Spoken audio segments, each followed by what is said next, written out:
Hanip tong ano ni Kuya, oh, naispatan namin dito sa Valenzuela.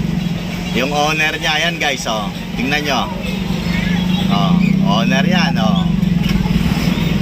Ayan ang pinakamalaking owner na nakita ko. Hoy, nakamotor, hindi ka kasali sa ano.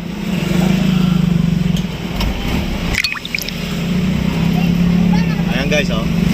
Laki yung ano ni Kuya. Oh. Oh, sige lang Kuya. Kaya mo yan.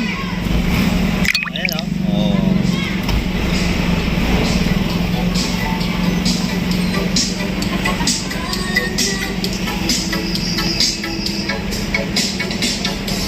Laki ng owner ni Kuya, ang cute ah.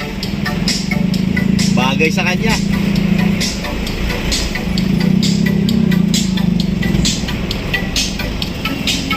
Ano kaya makina niya ba? May tabot yun eh. Ayun yan.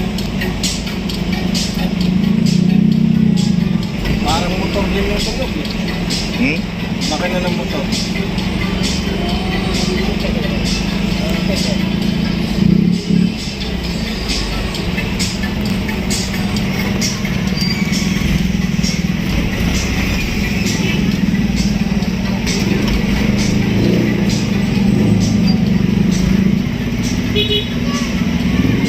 Ah, alam ko na yung ginawa niyang ano neto. Makina neto yung ano, yung mga badya. Parang motor, no?